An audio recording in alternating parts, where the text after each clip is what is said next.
Good evening, everyone. It is December 5th, 2023. I'm going to call this meeting of the City Council to order and ask you all to join me for the Pledge of Allegiance if you would like. I pledge allegiance to the flag of the United States of America and to the republic for which it stands, one nation, under God, indivisible, with liberty and justice for all. Thank you, everyone. City Clerk, please call the roll. Gabriel? Here. Newman? Here. O'Doherty? Here. Pierce? Here. Richardson? Here. Shumway? Here. Somerville? Absent. Cumbie? Here. And Harrington. Here. That is 8 present, 1 absent. Thank you, City Clerk. We're going to open up the floor for public comment on non-agenda items. If any member of the public wishes to speak to the council on any item that's not on the agenda, go ahead and come forward if you're in the room. Raise your hand if you are on Zoom. And I have Cameron Chimenti here first on my list, council, so please come on forward, sir. We'll just need your name for the record, and you'll have 3 minutes. My name is Cameron Chimenti. I'm with Chimenti Investments. We own the land in West Laramie behind Gateway Fuels on 130. We've owned this land since 2007. Excuse me. We've recently got a letter of being in violation for having trailers and some other stuff on this land. It is zone B2. We have been using this land in this way since 2007. Just lately, we got this letter. All the trailers are in good use, plated, licensed, all that. We rezoned the land in about 10 years ago. Councilmember Somerville helped us with this, and so right now we're being told that we are in violation for parking anything or having anything on this land, and we are asking that it not be pushed in this way because we've been using this land in this way for 17 years, and past anybody for the city has not said anything. We have worked with the city on the Cleveland Street project when it was paved. The city parked equipment, and then we had dirt left on the land instead of having it trucked off. We've worked with the city in more ways, vacating Monroe Street and stuff like that for going across the land. We provided a pocket park out there, and we're just kind of wondering why this came up, and if there's any way to start changing this in that part of the area in town, because it is definitely not junk, basically. It's not, everything is being used that's parked out there, and in the future we are looking at building buildings, bringing business into that area, so that basically Laramie can build and thrive in that area. So that's kind of all I got. So Thank you, Mr. Chimenti. yep, thank you. Appreciate you coming down and giving us your public comment. Thank you. All right. City Clerk, we have some folks on Zoom, and I will invite those folks one at a time into the room. And if you're going to speak on Zoom, we do ask your camera is on.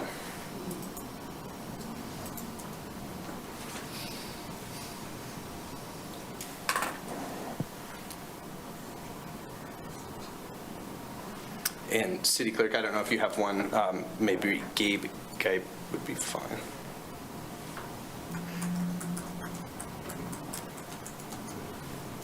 I think you left. Okay, Alfred Koenig.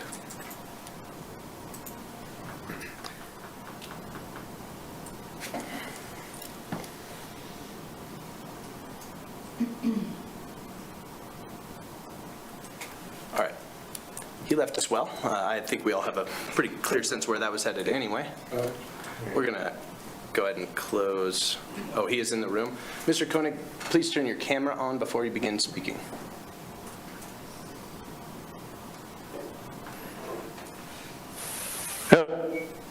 Hello. Yes, hello.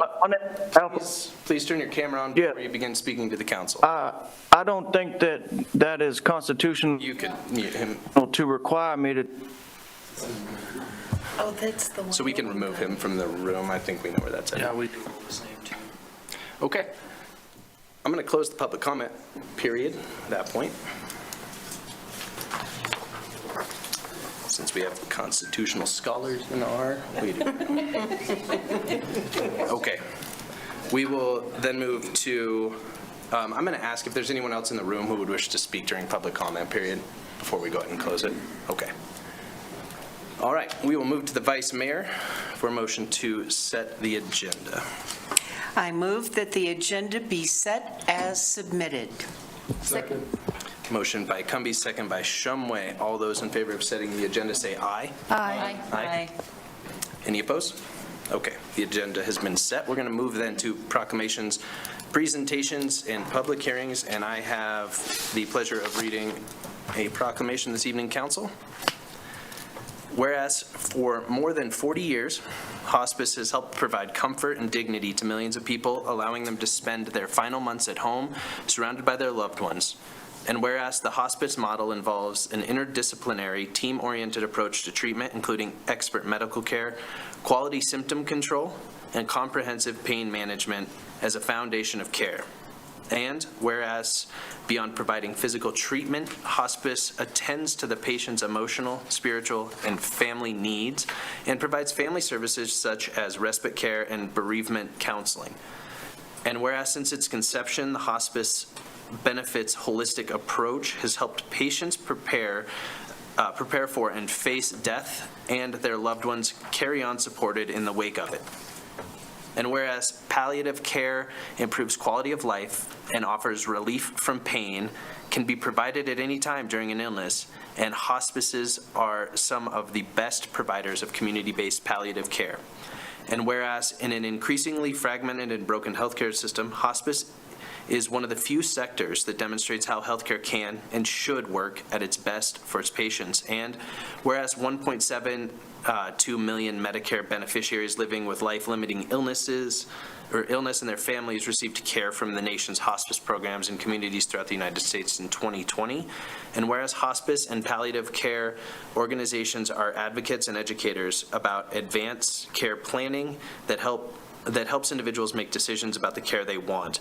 And whereas the central philosophy of hospice care puts patients first, ensuring a coordinated and person-centered approach to care, protecting patient choice and access to individualized services based on a patient's unique care needs and wishes. And whereas given our universal mortality, hospice is a valuable benefit for all Americans and their loved ones. Now, therefore, be it resolved that I, Brian Harrington, acting as mayor and president of the governing body of the city of Laramie, Wyoming, do hereby proclaim November 2023 as National Hospice and Palliative Care Month and encourage citizens to increase their understanding and awareness of care at the end of life, discuss their end-of-life wishes with their families, and observe this month with appropriate activities and programs. In witness whereof I have hereunto set my hand and caused the official seal of the city to be affixed this 5th day of December 2023. And council members, we have Donna Moulton here and Lori, I don't know your last name, I'm sorry, Lori. Please come forward though, and you can share it with us.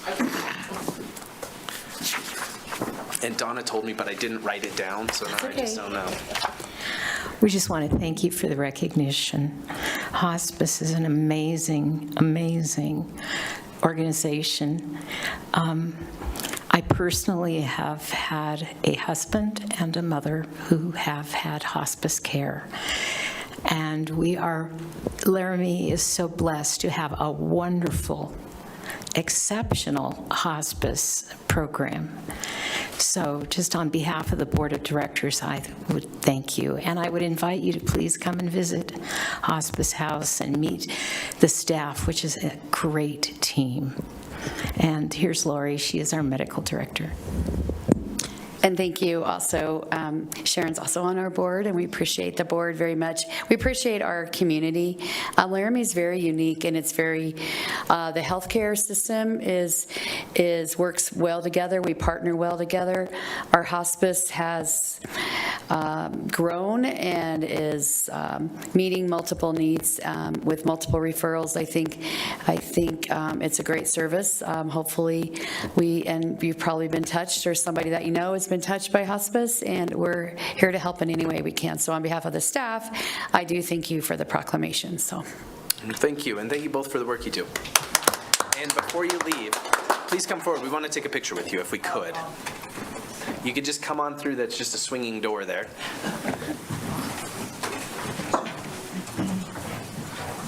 I hand you that. okay. All right, squeeze in like you like each other, Council. Okay. All right, Council, if you can't see the camera, I'll see you. Okay, 1, 2, 3. Thank you both. Thank you. Thank you.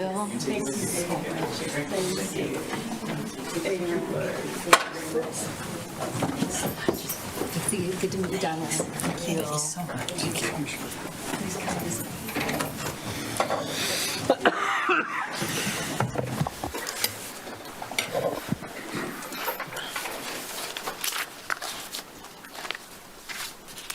All right. City Clerk, I'm going to have you go ahead and begin reading the public hearings, and you can just cruise right on through all of them, and then I will recognize the opportunity to speak to each one afterwards. Okay. Notice is hereby given that a public hearing of the Laramie City Council will be held at 6:30 p.m. on December 5th, 2023, in the City Council Chambers, Laramie City Hall, 406 Ivanson Avenue, Laramie, Wyoming. The meeting shall be held in both an online Zoom and in-person option to take public comments on the following.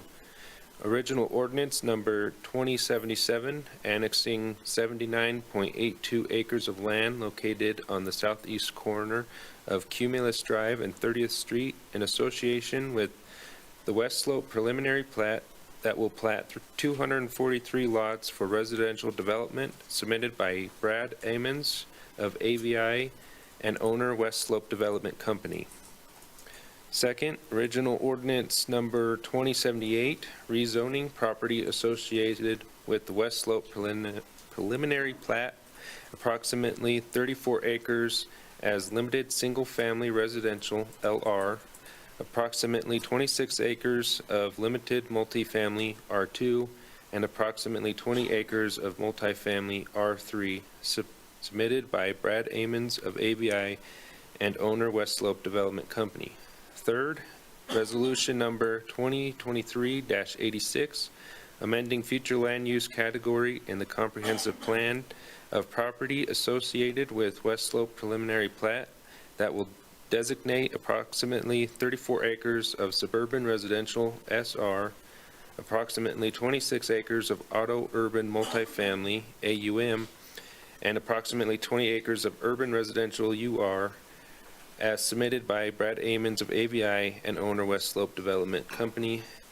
And fourth, a preliminary plat proposing 240 lots for residential development and proposed LR, limited single-family residential, R2, limited multifamily, and R3 multifamily zoning districts, submitted by Brad Amons of AVI and owner West Slope Development Company. All applications, plans, and specifications relative to these matters are available for review at the City of Laramie Planning Office at 405 Grand Avenue, Laramie, Wyoming. Anyone wishing to be heard should be present at City Council Chambers or Zoom. Thank you, City Clerk. I'm going to open up the first public hearing on original ordinance number 2077.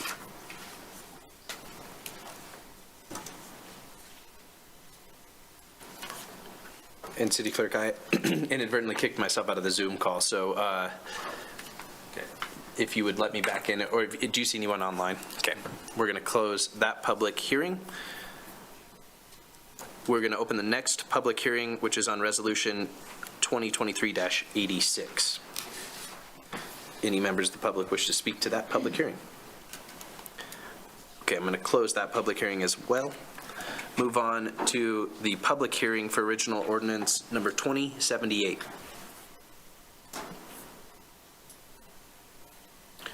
Seeing no comments, we'll close that public hearing, and we'll move on to the final public hearing on the West Slope preliminary plat.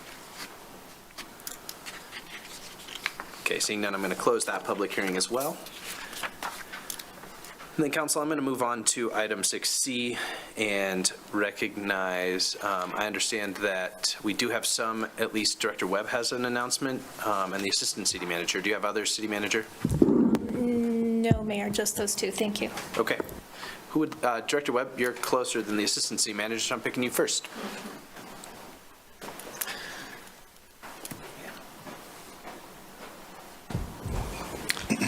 Welcome. Mayor, Council, good evening. The Wyoming Water Quality and Pollutant Control Association's been around for 53 years. They have an annual conference in Casper that provides training and learning sessions for water and wastewater operators across the state. These trainings are vital for our staff as they fulfill their requirement for continued education at really a fantastic price. Every year, the association gives out a few awards, and on occasion, someone from Laramie gets an award, but man, we cleaned up this year. Our 5 folks up here got awards while at the conference. I'm going to go left to right. Sean Klein, the Public Works Deputy Director, is the recipient of the 2023 George Michael Award for Excellence in Utility Management. Drew Nichols is a lead treatment plant operator level 4, and he is the recipient of the 2023 Dr. L. Chaplin Award for Excellence in Water Treatment Field. Steve Pregel is a level 4 water treatment plant operator, and he is the recipient of the 2023 Robert Moore Award for Excellence in Water Distribution. Next is Omar Sabri, level 3 water treatment plant operator, and he was the recipient of the 2023 Dr. Gail Zimmerman Award for Excellence in Water Laboratory. And finally, Jake Sutter, level 3 wastewater treatment plant operator, was the recipient of the 2023 Dutch Reinhardt Award for Excellence in Wastewater Treatment. Thank you. Thank you, Director Webb. And please pass our thanks to them as well. Honorable Mayor, Manager. if I could, I'd like to invite Philip Gabatuller up to give you one announcement. Sure, thank you. Mr. Gaptua, welcome. Honorable Mayor, members of council, it's very nice of Todd, given he was part of this project long before I was. It's like making his way to the door. We are excited. So you've probably seen the 5 wayfinding signs that have been installed. The first 5 out of the 53 total we have. But we have some good news, too, that we had a nice meeting with our original partners in the project, Visit Laramie, downtown Laramie. And we do have in the works a challenge grant coming from Visit Laramie in the amount of $125,000 that the city and other folks that are listed on the signs, other entities, can participate in, but there'll be more information on that soon. So we really hope to get a lot more of these signs put up in the spring of next year. Thank you. That's excellent news. Thank you. Honorable Mayor, one more quick announcement. Spring Creek Trail Phase 1, they've wrapped up construction at this point. You know, we had a bumper season, but they actually did get quite a bit construction. So although it's still a construction zone, they did make it passable. So if you do get a chance to go out there and visit it, you can actually access the trail and move on it from the east to west or west to east, whichever you choose, and I encourage you guys to get out and check it out. It's turned out pretty well. So that's great. Thank you. Thank you. Any other announcements? Okay. Any disclosures by city council members? Okay. I will move to the Vice Mayor for approval of the consent agenda. I move that the consent agenda be approved and that each specific action on the consent agenda be approved as indicated. Second. Motion by Cumby, second by Richardson. City Clerk, you can call the roll. Gabriel. Yes. Newman. Yes. O'Doherty. Yes. Pierce. Yes. Richardson. Yes. Shumway. Yes. Somerville is absent. Cumby, Yes. and Harrington. Yes. That is 8 yeses and 0 noes. Thank you, City Clerk. The consent agenda has been approved. We'll move then to our regular agenda, item 11. Councilor Richardson. Thank you, Mayor. I move that the Laramie City Council approve the contract between Climate Control Company, Cheyenne, Wyoming, and the City of Laramie for the Laramie Community Recreation Center RTU-8 design/build replacement project in an amount not to exceed $602,255, authorize $60,000 in contingency funds, and approve a budget transfer from unencumbered funds in an amount of $289,050, and authorize the mayor and clerk to sign. Second. Motion by Richardson, second by Gabriel, Assistant City Manager. Hello. Honorable Mayor, City Council. As you know, the rec center's at 20 years old right now. The average lifespan of HVAC equipment is 13 to 15 years old. It's 13 to 15 years, so we've far exceeded the life expectancy of this unit. This unit that we're replacing is RTU-8. It provides the heating, cooling, and dehumidification for the 8-lane lap pool. It's the largest unit at that facility. I don't know the tons, but it's ginormous. Our last unit that we replaced was the leisure pool, was about 2/3 the size of this unit. This unit's 1/3 size larger than the unit that we replaced 2 years ago. This process that city staff chose to use, we actually went for an RFP on this process instead of our typical design bid build, as we wanted to try to incorporate as much energy efficiency into this project as we can.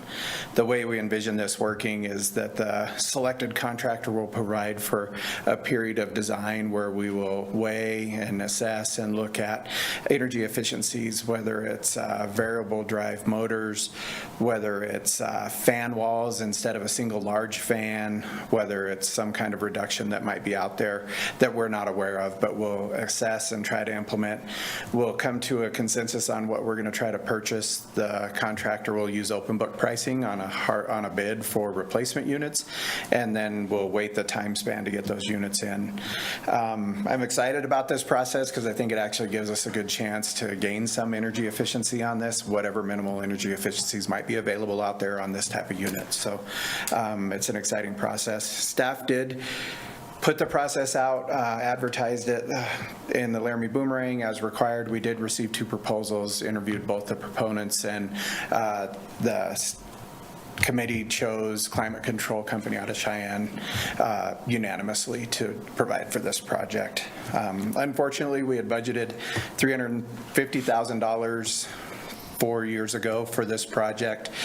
We had a little bit of savings on the initial project of RTU-7 that rolled over, so we had $373,000.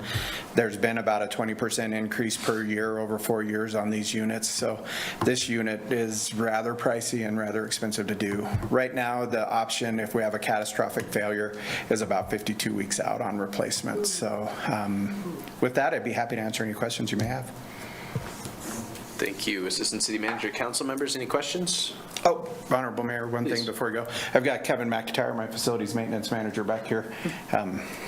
He was a little bit nervous to speak in front of you, so he'll see how to do it, and then he'll take this on next time. I'm sure that'll help. Welcome. Councilor Richardson, please. Just a quick question. Do you know if any of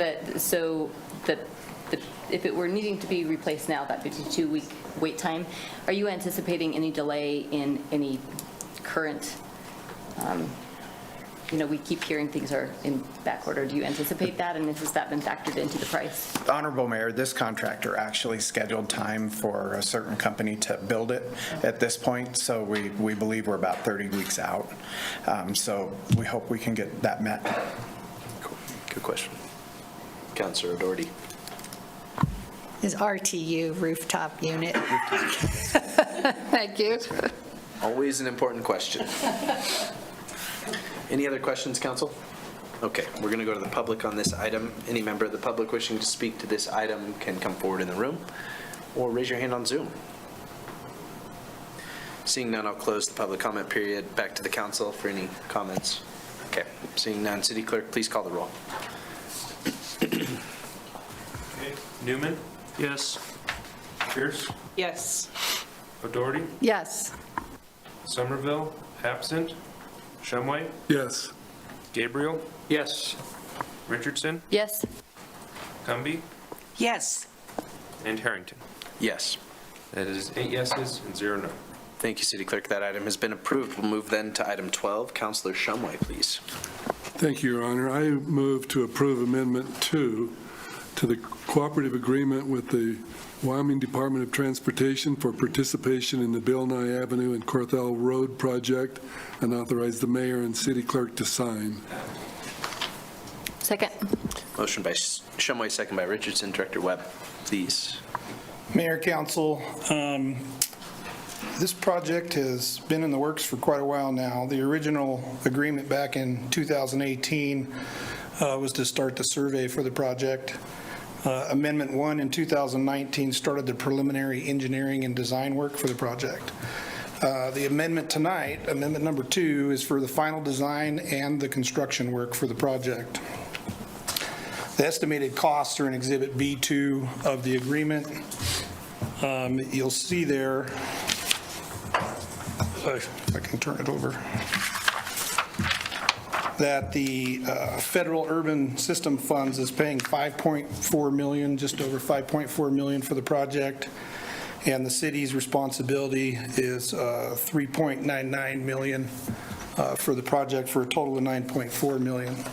The project's scheduled at this point to start in 2025. The project was amended from its original purpose was to go from Boulder to 19th Street. Due to crazy costs, it's now going from Boulder to Corthell, and the Corthell to 19th Street will be a later phase. As part of the project, part of this project and part of this Amendment 2, we will be acquiring that right-of-way all the way through to 19th Street. We need that for the future build. We also need that for the stormwater for this portion of the project. I say 2025 almost sarcastically because the right-of-way acquisition process will start after this agreement is signed, and sometimes that process takes a while. A large part of the right-of-way, the city is the property owner abutting, and so no issues there, obviously. But there's a lot of other folks along the way that YDOT and city staff are going to be working with for acquisition of right-of-way.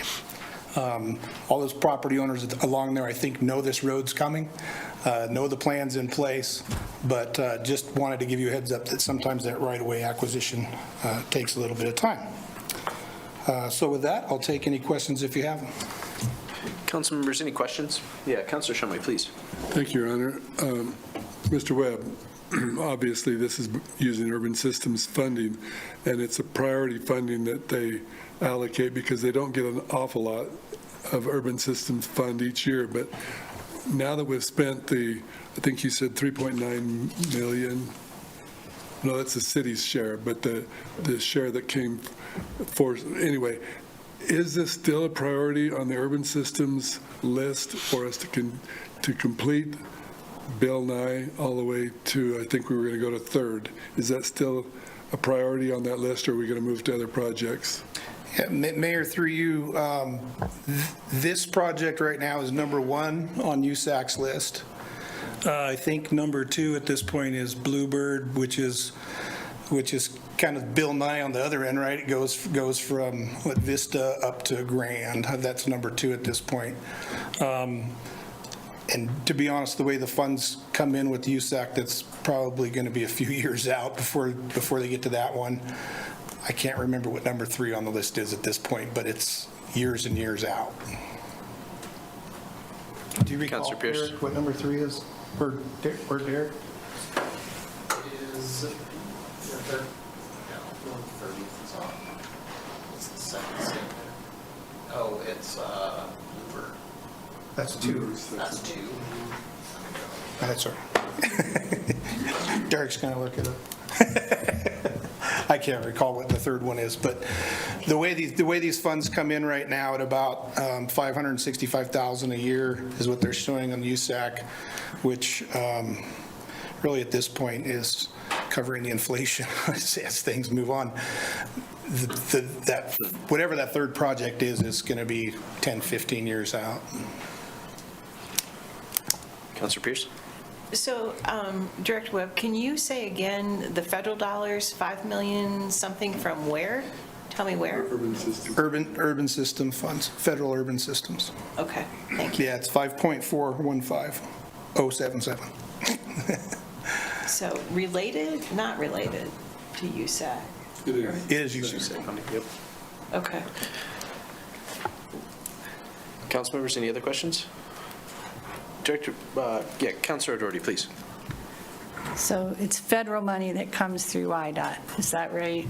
And is USAC federal money that comes through IDOT, or that's money that just comes from taxes on?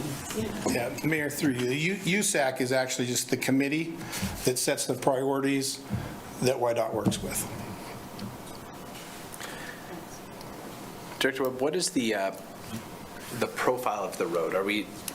Is this, because it has changed, right, over the last couple? Mayor, I have that here highlighted. I actually didn't touch on it, but it's 2 lanes in each direction, center turn lane down the middle, so pretty wide roadway, multi-use path on one side, and the grading will be completed for a 5-foot walkway on the other side, but won't be built with this project.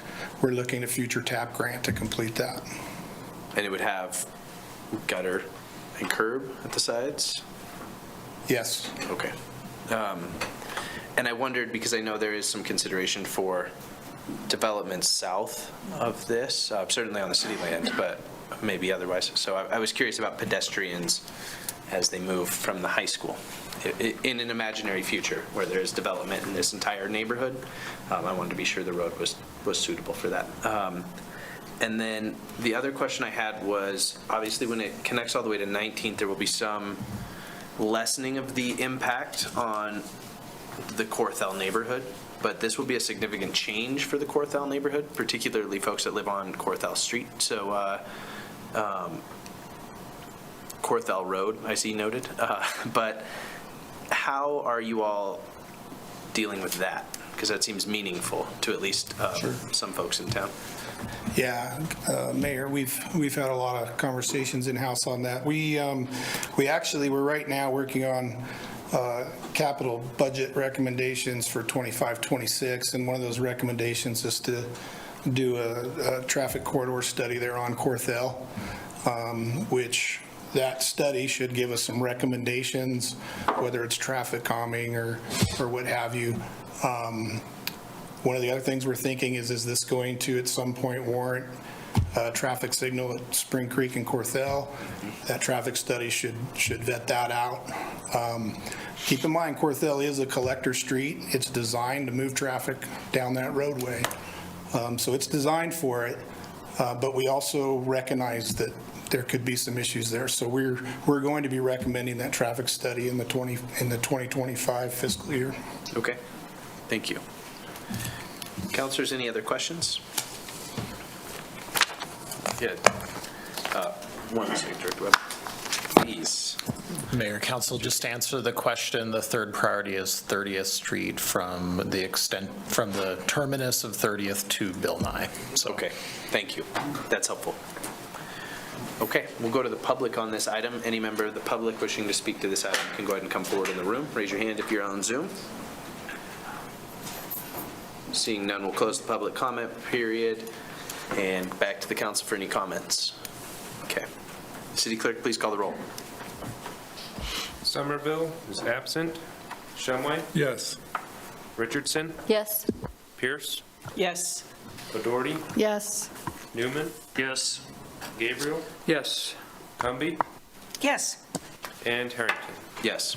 It is 8 yeses and 0 no, Your Honor. Thank you, City Clerk. That item has been approved. We'll move on to item 13. Councilor Pierce. Thank you, Mayor. I move to approve Resolution 2023-93, supporting the University of Wyoming conceptual redesign of the 15th Street corridor between Grand Avenue and Bradley Street, and authorize the mayor and city clerk to sign. Second. Motion by Pierce, second by Richardson. Director Webb. Mayor, Council, I'll give you some quick background.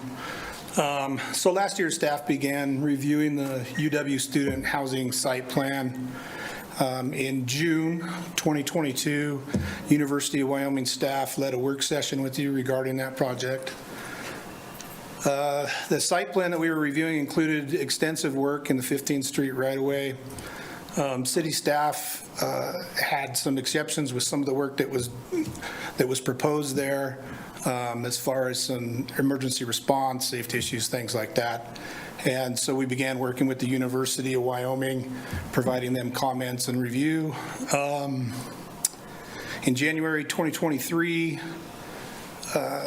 our city planning department conditionally approved the site plan to allow them to start work on their property. That part of that condition was that the work in the right-of-way wouldn't occur with the knowledge that we were going to be working together to get to where we could come to something that worked for everybody. In October 2023, UW presented city staff with the conceptual plan that you see in your packet tonight. City staff supports that conceptual plan as it doesn't impact emergency response, maintains a level of service, and allows for safer access for pedestrians and bicyclists. On November 15th, the Board of Trustees Facilities Contracting Committee reviewed this same conceptual plan and authorized their staff to continue working with us. What this resolution is asking for council support of this conceptual plan and committing staff time to continue work with UW to bring the conceptual plan to final engineered plans. This isn't the last time you're going to see this. There's going to be right-of-way dedication. There's going to be maintenance agreements, probably license agreements and construction agreements. So this is going to be back in front of you probably multiple times with little pieces and segments throughout. I'll be happy to take questions, and I know staff from the University of Wyoming that we've been working with is here also. Thank you, Director Webb. Councilor Pierce. Yeah, thank you.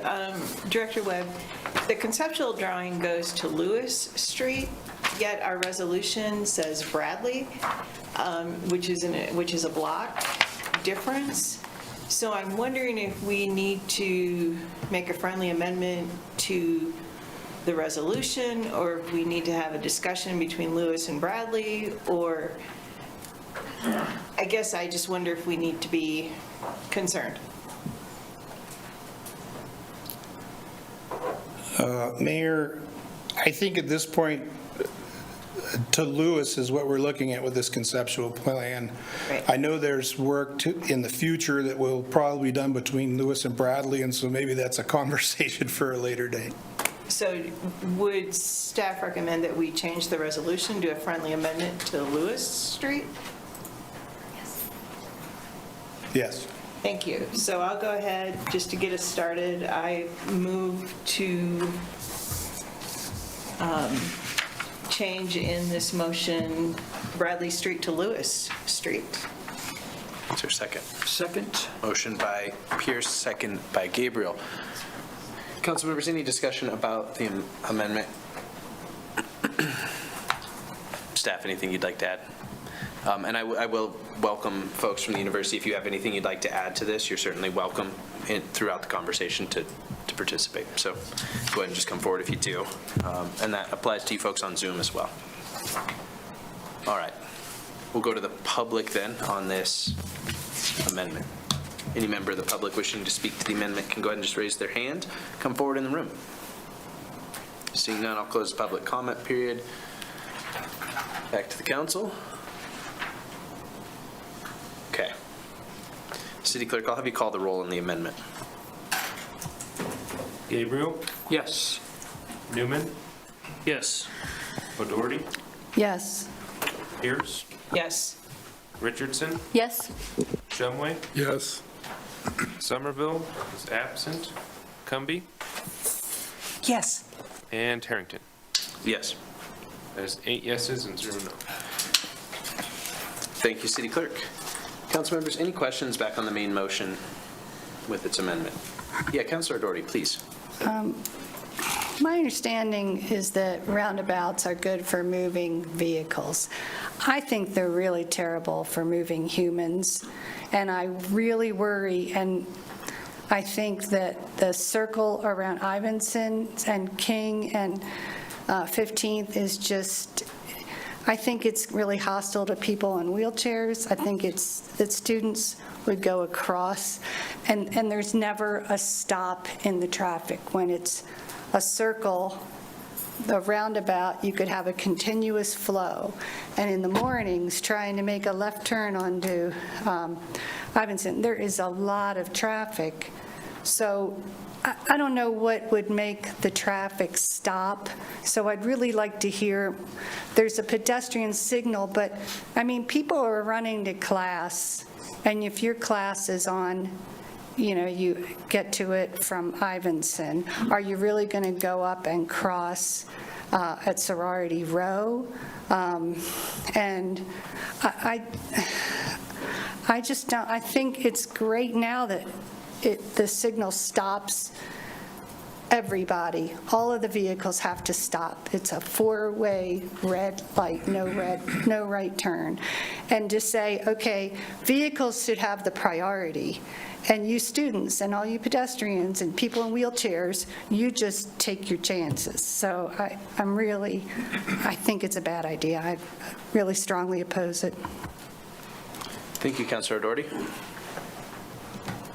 I think I would maybe, Councilor Doherty, if you don't object, I think maybe offer an opportunity to respond to that from the university if you all would like to.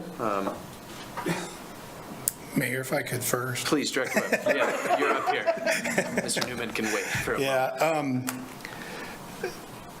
The crossing at Ivinson, the main crossing at Ivinson and 15th, on the original conceptual plan was actually just north of the intersection. It was like right there.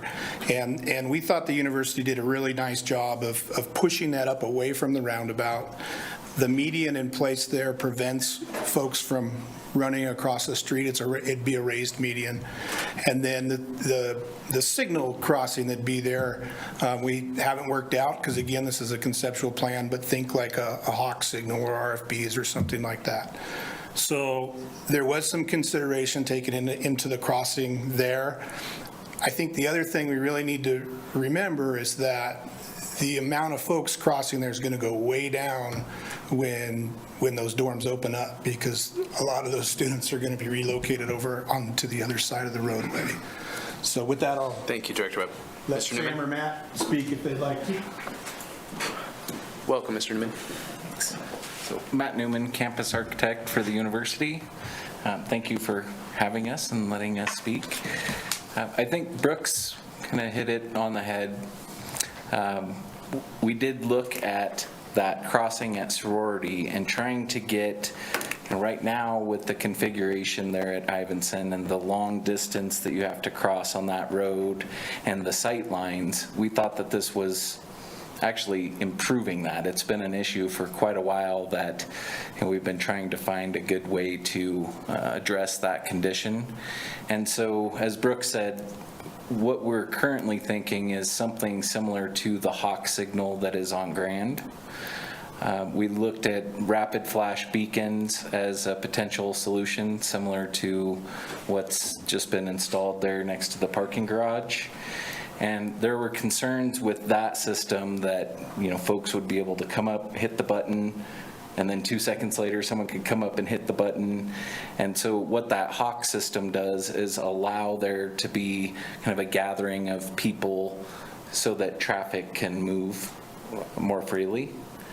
So I'm not sure if that addresses the question or concern. As Brooks mentioned, we did remove, on both roundabouts, remove the pedestrian crossing and at this location on the north side of the Ivinson intersection there to prevent people from crossing there and having those conflicts.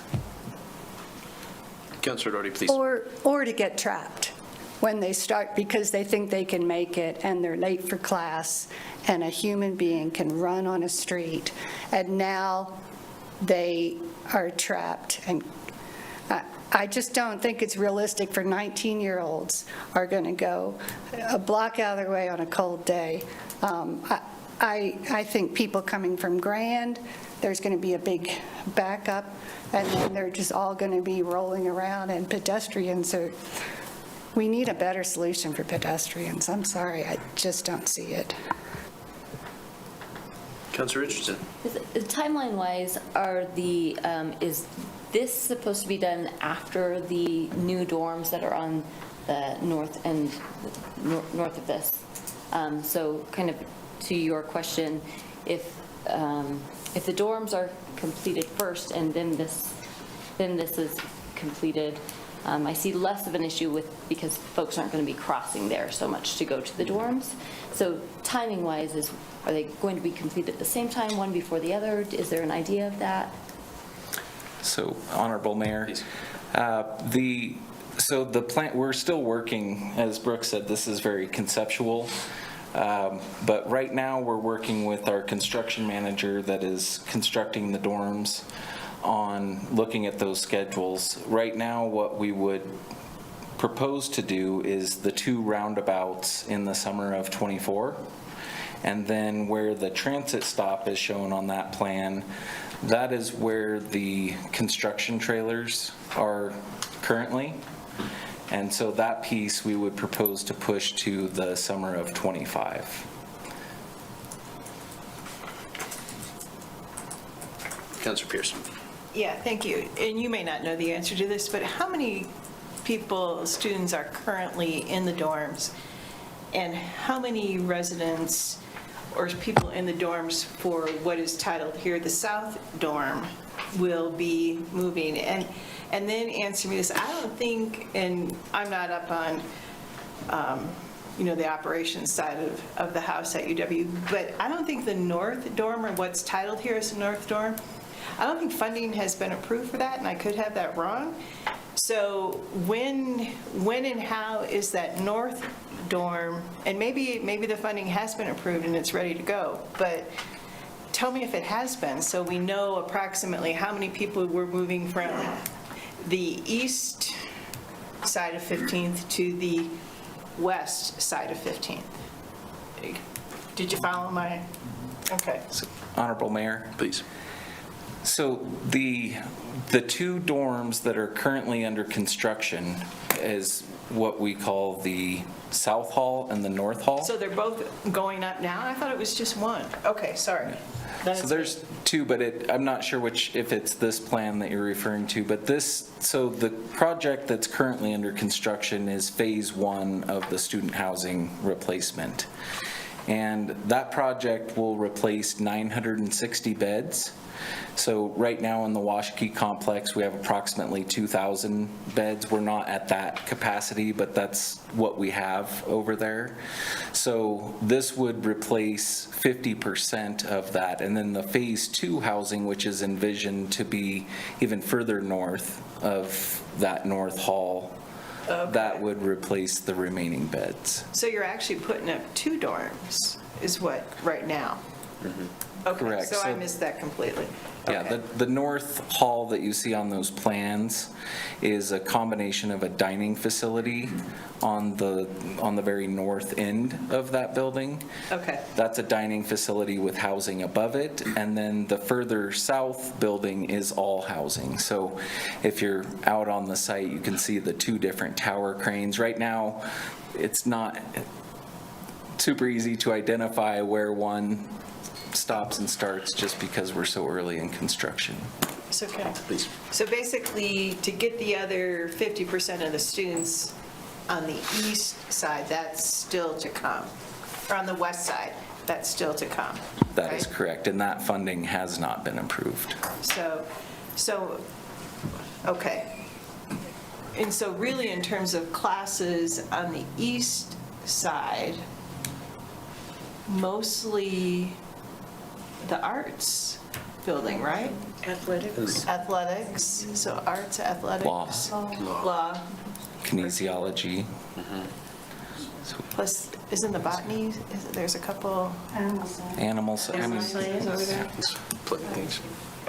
Okay, thanks. Councilor Gabriel. Thanks, Mayor.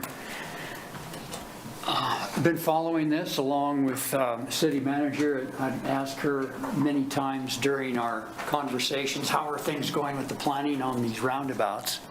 Because I know it's always been an issue that needed to be worked out somehow, how to get people and traffic around. I'm just a little curious about what Director Webb said about this being phase one or whatever. Can you bring me up to speed on what further the council is going to be discussing and approving the design phase? So, Honorable Mayor, so there's just a number of steps in the logistics. Like, we have this conceptual plan. There's a lot of technical pieces that need to be worked through with the city staff on utilities and right-of-way, and just finalizing those plans. And some of those items that you will see in the future is the dedication of right-of-way. So the roundabout takes up more of those intersections. And then, depending on what utilities we have, like right now we're working on some undergrounding of electrical. So we'll have a licensing agreement that you all will see on that. We've had conversations in our coordination about maintenance agreements or construction agreements, as far as who's going to maintain what. We've offered to help with the maintenance of a number of the elements in the plan. So I guess as far as there's kind of different phasings of, we just talked about phase one and phase two of housing. We just talked about phase one and phase two of this plan and how it would be implemented. But I think what Brooks was referring to is just the multiple steps of implementing what you're seeing in these plans. Very good. Explained very well. Thank you. Thank you, Councilor Gabriel. Other questions, Council? Vice Mayor, please. I'm just looking at the design, and I have a question. I see the obvious pedestrian walkway between Willett and Ivinson. Is there another pedestrian crossing? I don't really see one. Yeah. Honorable Mayor. From Lewis to Ivinson. Honorable Mayor, at fraternity and sorority, there are pedestrian crosswalks at each. Okay. If you go to the north part of the north roundabout, there's another pedestrian crossing there. And I couldn't tell because there was the triangle that looked like it was a median or something. Call it a pork chop. Okay.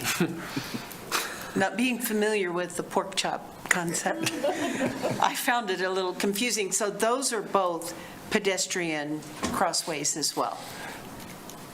Honorable Mayor. Please. So that is correct.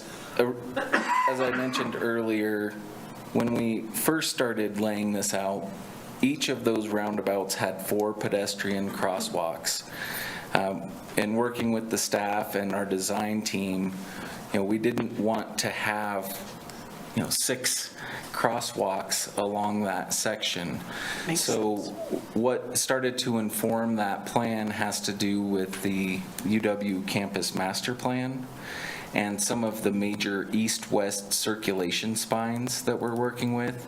And so in the future, the sorority row, fraternity row, that's envisioned to accommodate that. We also did not want to have multiple either rapid flash beacons or hawk systems, so we looked at the density of people in each of those and provided this hawk system where the majority of those folks would cross. But back to the roundabout, so that's why you see on the north roundabout, the south pedestrian walk was taken away because you have that next opportunity right there at Fraternity Row.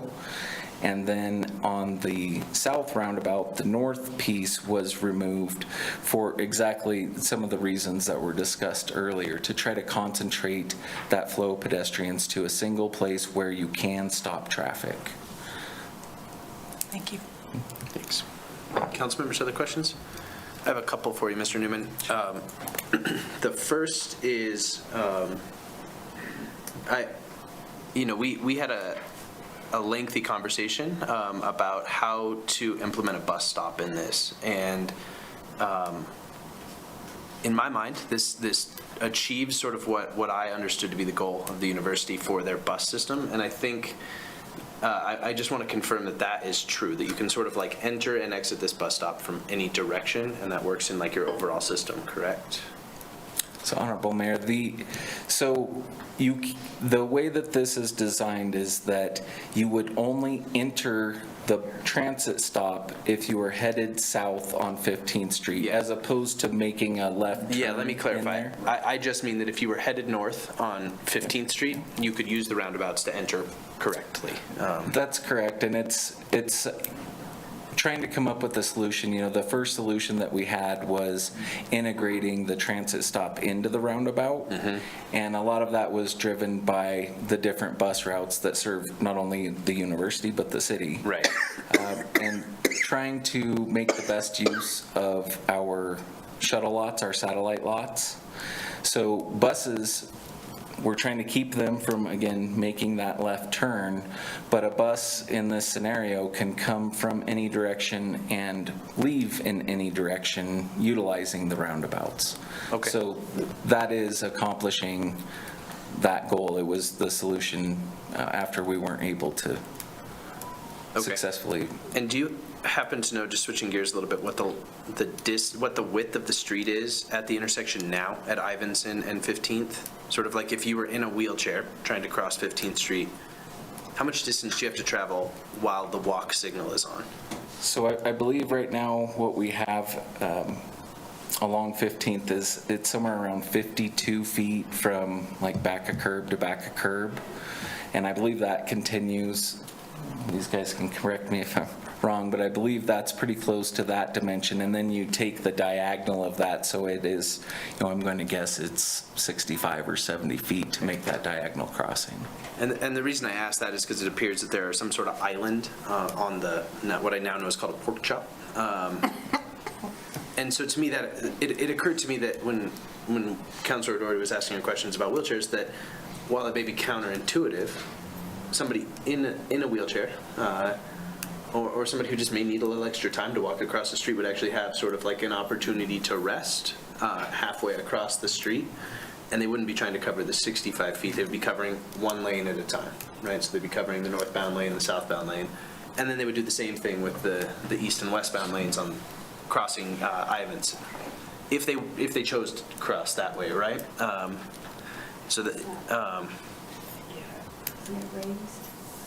Well, I did have a question about the profile of and you may not be that far, but the profile of the sort of like imagined crosswalks, not necessarily the sort of like signalized one, but the crosswalks in the roundabout themselves, or the sort of like just south of the roundabout on 15th Street. There's a small crosswalk. It appears The in north roundabout. And north of the north roundabout. Are they going to dip into the street and then come up? Are they a raised crosswalk? Do you have any of that conceived? So, Honorable Mayor, that has not all been worked out, but some of the levels, just as the design was put together for the Grand Avenue pieces, I don't think that we see something, that substantial in there, but there are definitely strategies, especially between Ivinson and Sorority, to keep people from making that, completely illegal diagonal crossing across there just for safety. So that piece specifically, we would really want to deter people from doing that. So I think TBD in working with the city staff, but there are definitely strategies for trying to achieve different results there. Okay, thank you. Council members, any other questions? Councilor Gabriel? A question about Willett on the east approaching the area, the roundabout. Will that pretty much look the same as it does now? The approach area from Willett to the roundabout? So, Honorable Mayor, make sure I understand the question. Are you talking about the street section of Willett? Correct. As you move beyond? Correct. Yes, I mean, obviously, there'll be some modifications as far as right now, there's a turn lane and a through lane. But that comes into a single lane as you approach to direct traffic into the roundabout. Thank you. Councilor Pierce? I don't have a question, I do have a comment. Let's hold off on comments for just a minute and try to keep things on the rails a little bit. Any other questions? Councilor Doherty, please. How does a handicap van, can they use Access Drive to the north of Union Lawn?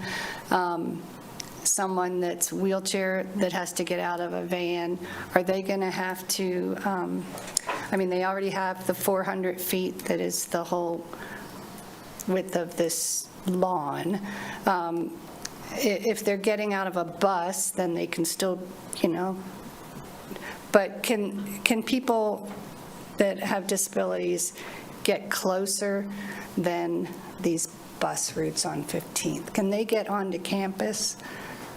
So, Honorable Will Mayor, there be parking for them? The paratransit system, I believe, is what you're referring to. Or or individuals that have, yeah. Sure, so there will be handicap parking spaces in there, and there's also the service drive that takes you to the roundabout where that kind of service they would have at that location right in front of the Union.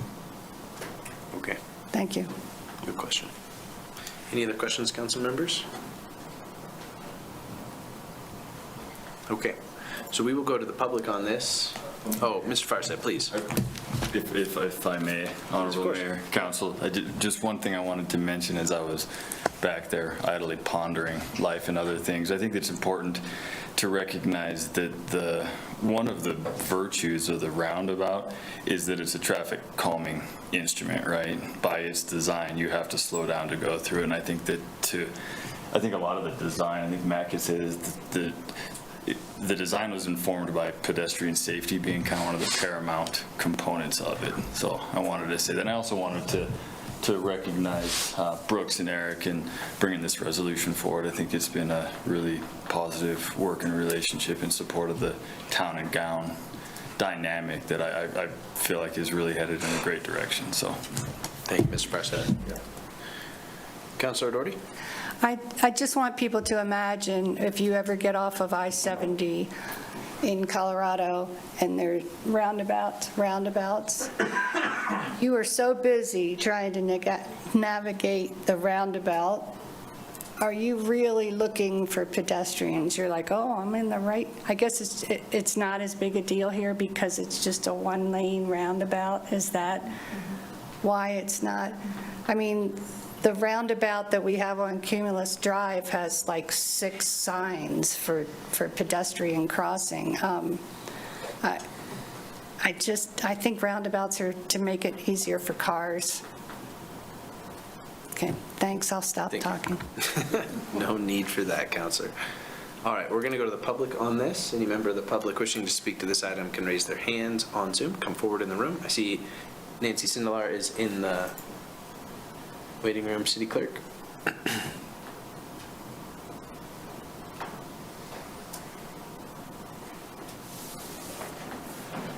And Nancy, when you are in the room, you can go ahead, turn your camera on. You'll have 3 minutes. I think I've got everything working right. There we go.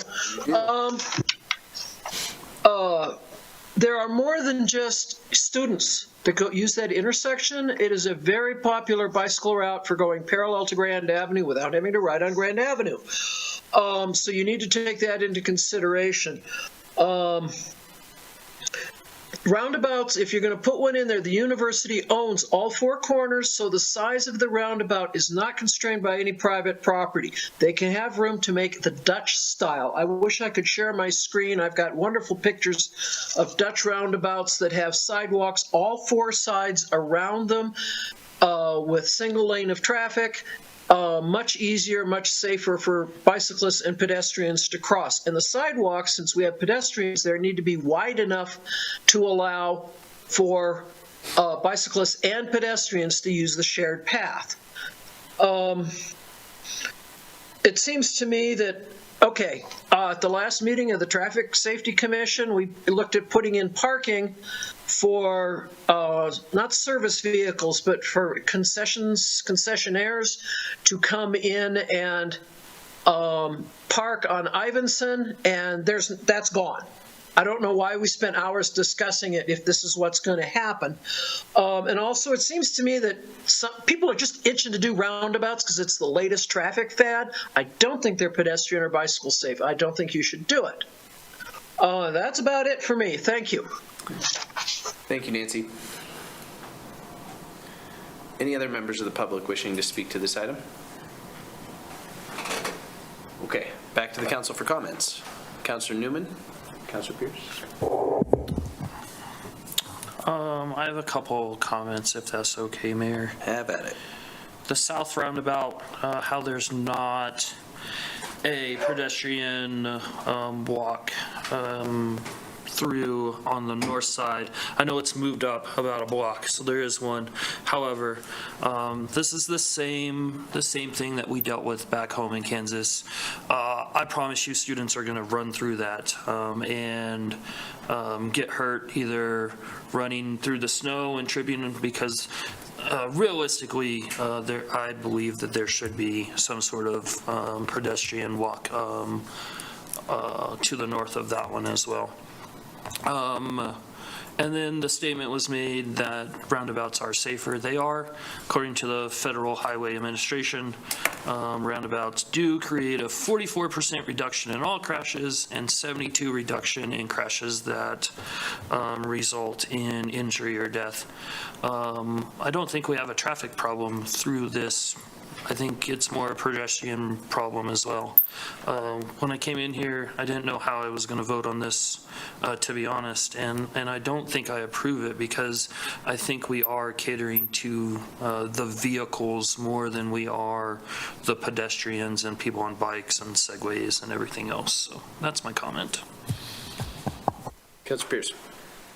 Yeah, thank you, Mayor. I just want to say thank you to staff and to UW folks, because this is certainly improved. And as you're hearing from council, maybe not to the best of what we are advocating for in terms of that pedestrian safety, but it is much, much improved from the original discussion. So for that, I'm grateful.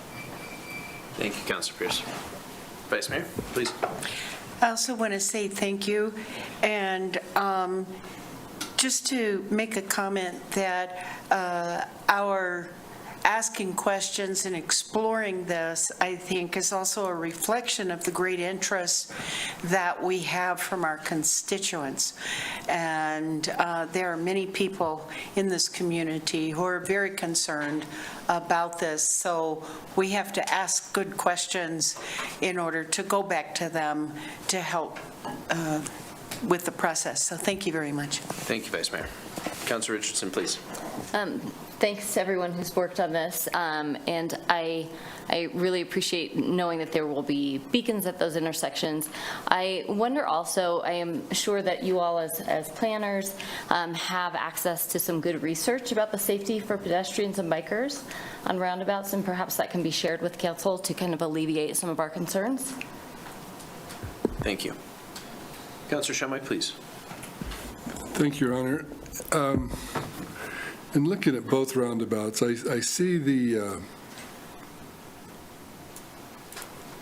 pedestrian crossings, and where there's a raised area, there's a crossing, but there's no signalizations. And what typically comes out of a roundabout is the cars are not stopping and looking, but they're coming out kind of in a sling because they want to get out of that roundabout and then get down the street. So they're not really stopping in the roundabout because it would be kind of dangerous for them. Even including the widened pedestrian crossing, I think it's on King, but it's not labeled. But King, that's one that's set back a ways, as is one on Ivinson. But I think when these cars are coming out of the roundabouts, they're coming out at trying to keep their momentum going instead of stopping and looking for pedestrians as they would at a typical four-way stop. I like the ones where they have the pedestrian island in, on either side of traffic, but the one on King Street does not have an island. It's just one where they have to, be able to anticipate the cars coming out of the roundabout and get across before the cars come out of the roundabout. Thank you, Councilor Shumway. Councilor Pierce? Yeah, maybe in the future plans of UW, maybe they're planning on getting rid of King Street altogether because it's not even drawn on here. I mean, you can see Sorority and Fraternity Row, but King is not on this picture. And it looks like it's just green space or something on the east side. Is that right? Is part of the plan to get rid of King? I mean, because if you're moving the food, I mean, that's really all that needs to.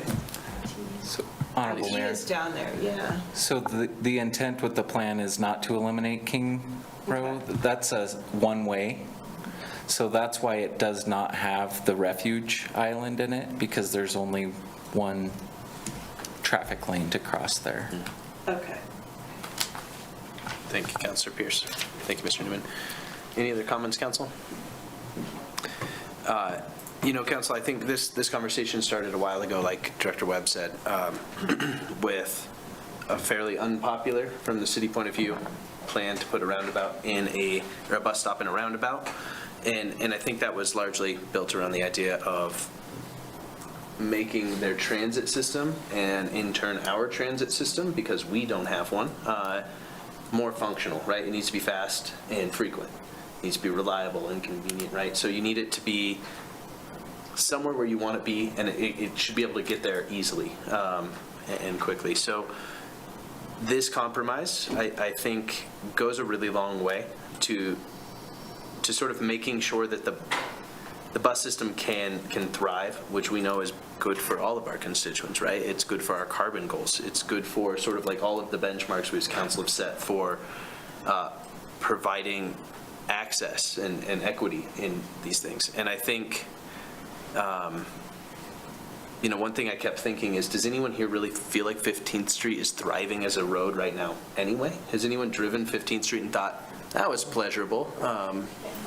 Not with all the construction. Because and that's made it worse, certainly, but how many times have you been in the middle lane headed north on 15th and been like, oh, I have to turn left now? It's not a functioning road as it is. And I think this goes a really long ways to fixing that. And sure, it's uncomfortable, right? There are things with roundabouts that make us a little uneasy. But, I think in a lot of ways, this is a pretty smart idea. I think if you've parked it, or if you've been stopped at the stoplight, watch students cross, they cross from the dorm side, diagonally across the street, and then they walk on the east side of the business building, and they're taking the same path that is outlined here. They're just doing it on the other side of the street.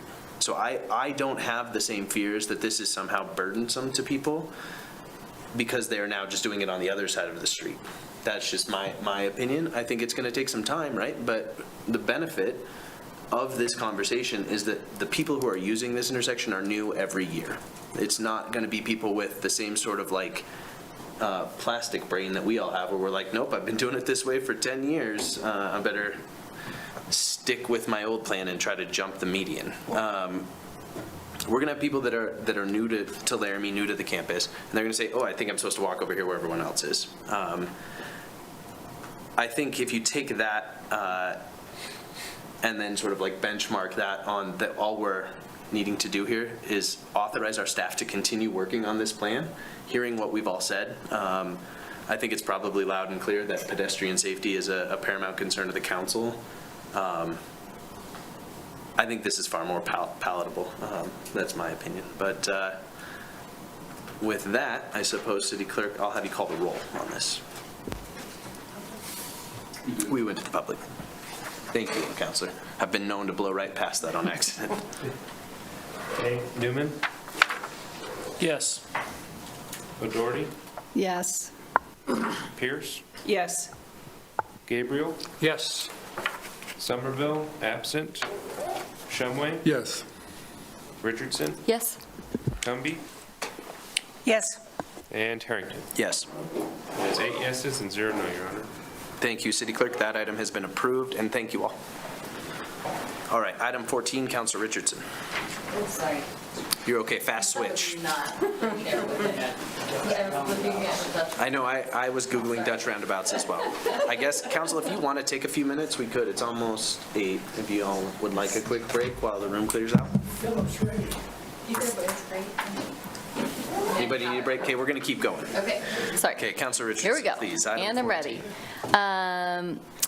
I move to approve original ordinance number 2077 on second reading, annexing approximately 79.82 acres of property located in unincorporated Albany County, located southeast of the intersection of Cumulus Drive and 30th Street, and adjacent to the northern municipal boundary, based on findings of facts and conclusions of law. Second. Motion by Richardson, second by Newman. Mr. Gabatuller. Yes, Honorable Mayor, City Council, on second reading tonight, we have the annexation before you that makes way for the eventual comp plan amendment, the rezoning, and then the preliminary plat of the West Slope subdivision. I don't have much to add, so I will stand for any questions that have come up in the last 2 weeks. Thank you. Council members, any questions? Okay. Thank you, Mr. Gabatuller. We'll go to the public on this item. If there's any member of the public wishing to speak to this item, go ahead and come forward in the room. Raise your hand if you are on Zoom. Excuse me. Seeing none, I'm going to close the public comment period. Back to the council for any comments before the vote on second reading. Okay, City Clerk, please call the roll. Richardson, Yes. Pierce, Yes. O'Doherty, Yes. Newman, Yes. Gabriel, Yes. Somerville, absent, Shumway, Yes. Cumby, Yes. and Harrington. Yes. It is 8 yeses and 0 no. Thank you, City Clerk. Item 15, Vice Mayor Cumby. Thank you, Mr. Mayor. Sure.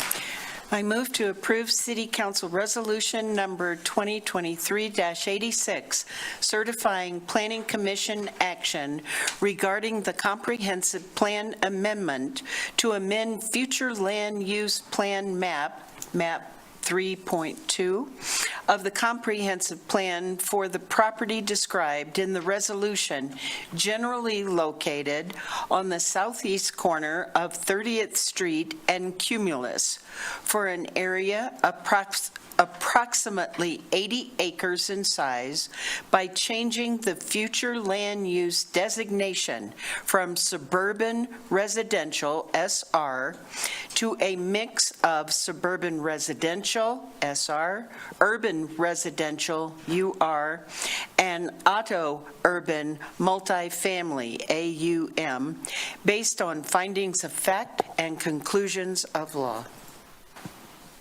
Second. Motion by Cumby, second by Gabriel. Mr. Gabatuller.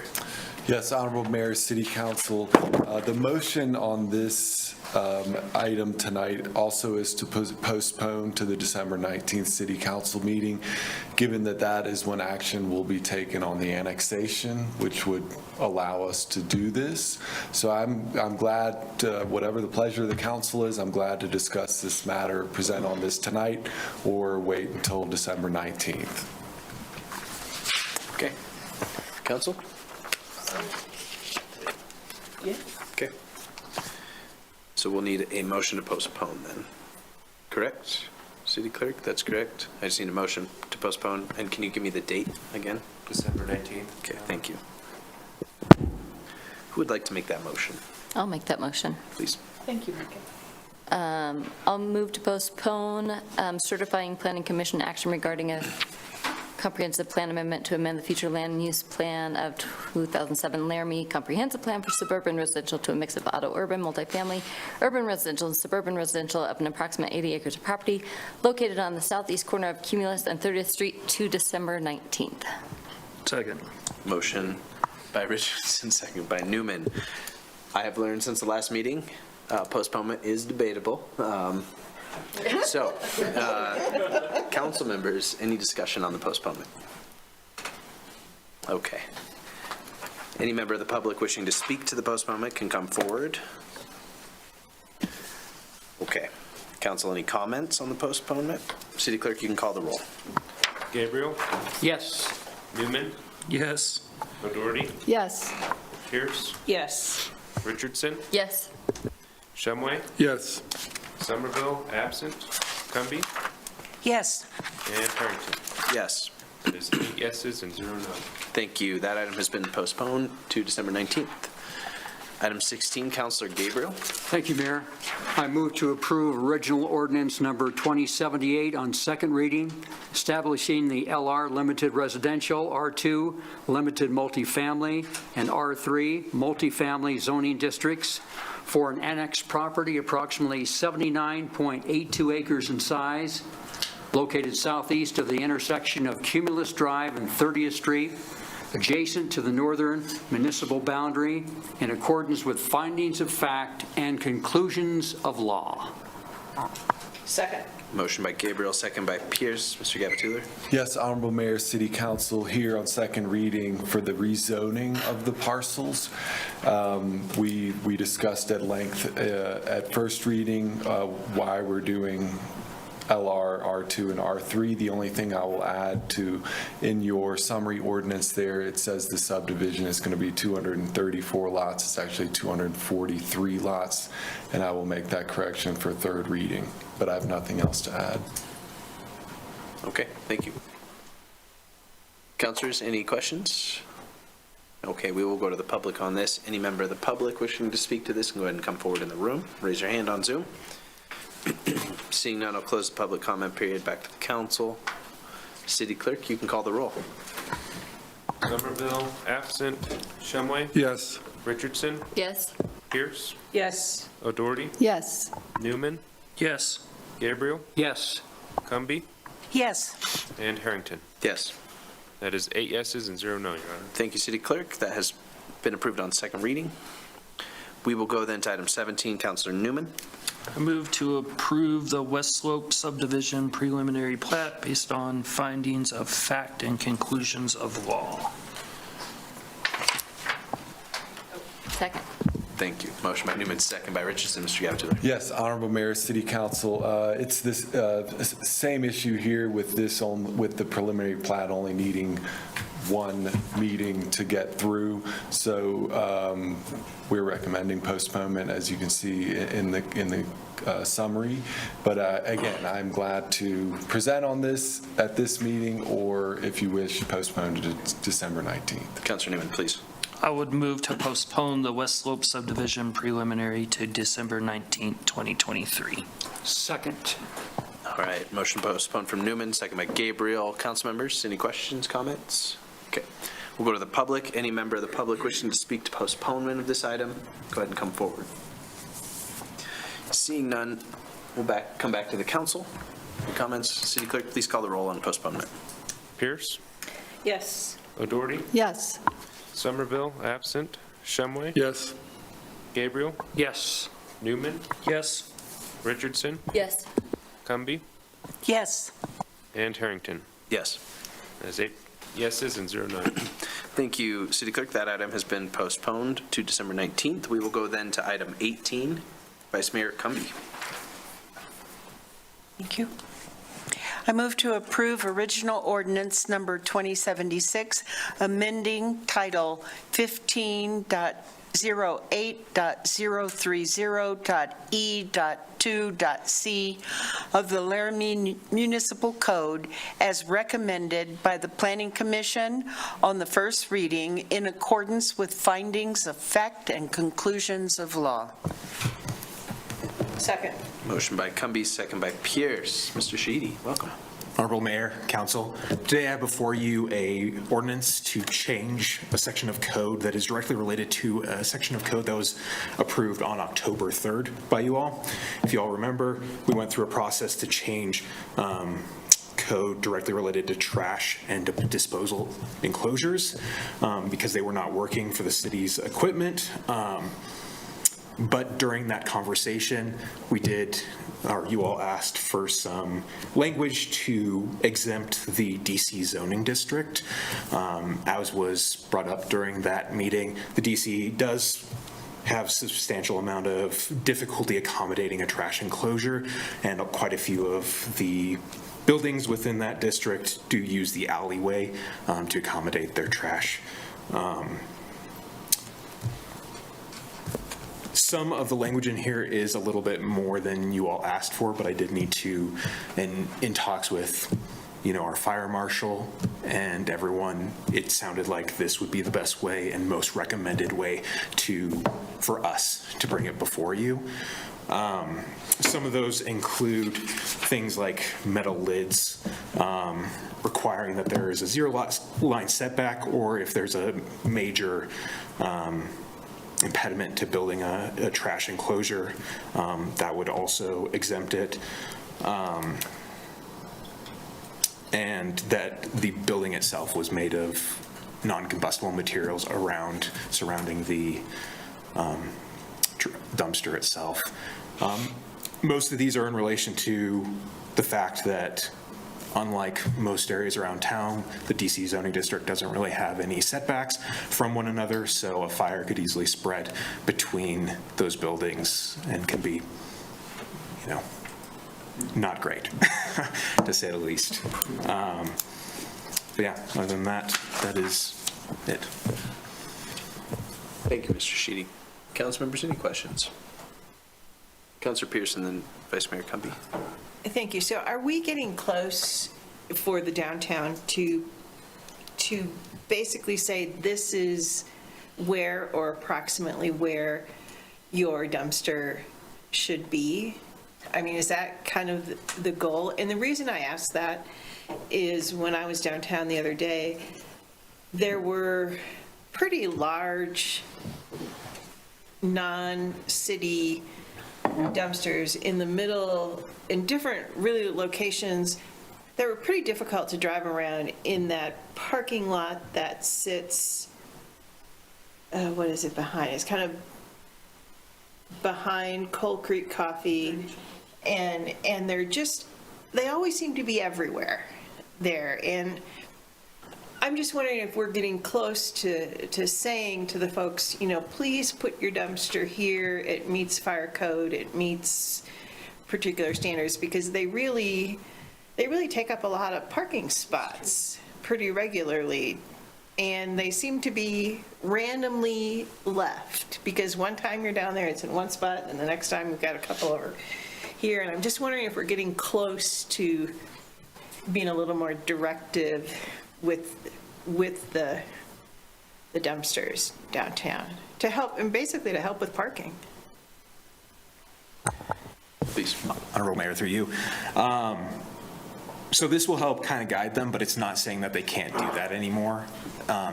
This is one of the harder spaces that, in my mind, could probably use a trash enclosure, because it would centrally locate everybody's trash in one location and not have them spread throughout the parking lot, being more susceptible to things like getting hit by cars who are going through, which we have had issues with in the past. This does not specifically address that, other than the fact that if for some reason there is a change of use or a new site plan that was submitted and they don't meet the criteria outlined here for exemption, they would still be required to follow the code as written and approved on October 3rd. Thank you. Vice Mayor.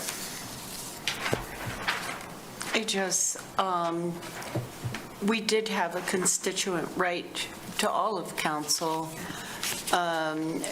pointing out that he had contacted Republic Services, and they don't even supply dumpsters with metal lids. He states that there are a few legacy containers, but if a person were using that service, they would not be able to get the lid that is required in this.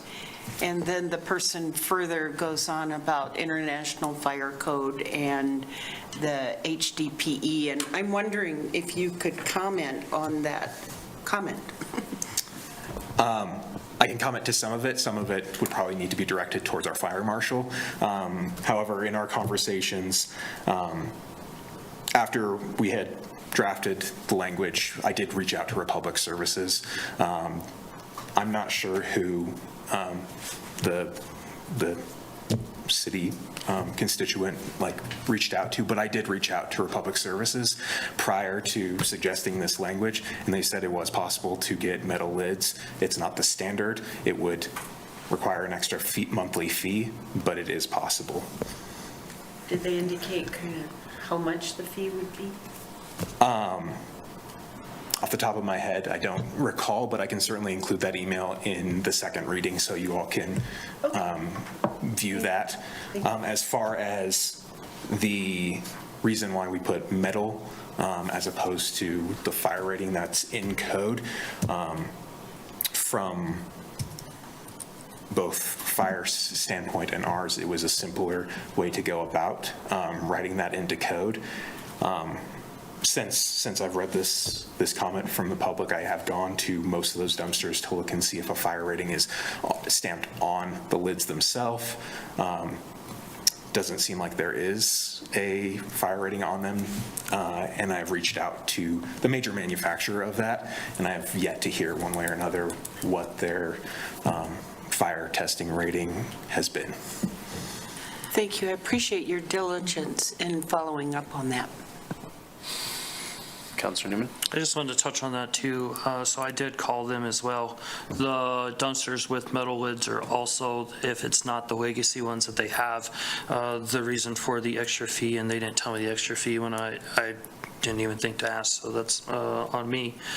They're also special order too, so it would take a little bit to get some more of these metal lid dumpsters, which could cause a problem as well.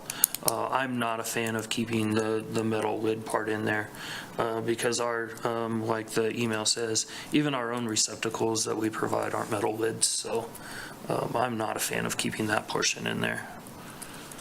Okay. Vice Mayor? I'm just curious. I mean, if we ever had a fire in the downtown, it would could be catastrophic. So I'm wondering, do the metal lids provide a measure of safety that the fire marshal thought warranted, considering the age and vulnerability of our downtown area? That was my impression from our conversations, yes. Council members, any other questions? Would this apply, just so I'm clear on, does this apply retroactively if we pass this, so maybe specifically just to paint an example of this, the zero lot line conversation, if you had a space behind your building, would you need to then build an enclosure, or would it only be if the use of the building changes? Yeah, so only if the use of the building changes, or if there's new construction or something. Construction, a new site plan that was submitted, would an individual have to build an enclosure to meet current code? Otherwise, they would be considered grandfathered in. Mm-hmm. And how, I recall that it has to, it's not just that it goes from one business to the next, it has to switch sort of like a level, is that correct? Correct. So in our use table, there's categories, and those categories are ranked by intensity of use, whether they move up or down by a certain number, usually 2 means either that they have to come into full conformance or not. Okay, great. And to me, we had all this conversation. I don't understand how the grease dumpsters work. I sort of despise them because they smell awful. I mean, worse than a dumpster, if you can imagine. But to me, that feels like a bigger fire hazard to have like a dumpster and then a whole bunch of grease next to it. And I don't know how often they're changed or whatever. But to me, that's one of those things that as we talk about fire safety in the downtown occurs is maybe like a weak spot in our plan. But I'm not sure that there's an alternative, but I don't recall them always being there. So, yeah, Councilor Shumway, please. This summer I worked with Republic trying to get what was touted as a bear-safe dumpster, and they said they do not provide those. I would think that a metal lid would be something that would be bear-safe. I asked if they had any way to secure the lid on these plastic, because once or twice a month the wind comes up and blow those up, and then trash goes everywhere. And I would prefer to have a heavier lead or something that could be secured until it's time to be dumped. But I don't know if there's a perfect solution to this. I know that the metal leads would be special order, and there may be some benefits for us. If it's anything that we could, check with other communities that have metal leads, see if there is a benefit for that. We might have time to take a look at that also. Thank you, Counselor. Any other questions? Okay. No, Counselor Doherty, please. Oh, a lot of the dumpsters downtown have the bar so that only the person paying for the dumpster can open it. So that holds that lid in place downtown. Okay. Okay. We'll go to the public on this then. Any members of the public wishing to speak to this item can go ahead and come forward in the room or raise your hands. Not many of those folks left. All right, we'll close public comment period. Back to the council for any comments. Okay. City Clerk, please call the roll on first reading. Okay. Gabriel? Yes. Newman? Yes. O'Doherty? Yes. Pierce? Yes. Richardson? Yes. Shumway? Yes. Somerville? Absent. Cumby? Yes. And Harrington. Yes. That is 8 yeses and 0 no. Thank you, City Clerk. That item has been approved on first reading. Move on to item 19. Any members of the public wishing to speak to the council can go ahead and come forward if you're in the room. Raise your hand on Zoom. Close that public comment period. Back to the council for any consideration of future work session topics. All right, Councilor Pierce, item 21. Thank you, Mayor. I move to adjourn to executive session regarding personnel, Wyoming Statute 16-4-405, lowercase a, lowercase x, and litigation, Wyoming Statute 16-4-405, lowercase a, Roman numeral 3. Second. Motion by Pierce, second by Cumby. Wait a minute. The x was probably a 10, right? Lowercase a, Roman numeral 10. Okay. Sorry. Thank you for correcting the motion. Second, I'm sure, is okay with that. Yes. Okay. All those in favor of adjournment, say aye. Aye. Any opposed? Thank you, council. We are adjourned to executive session then. We're going to meet back here in maybe 10 minutes. That should give, we'll keep an eye on the gas vote. Yeah.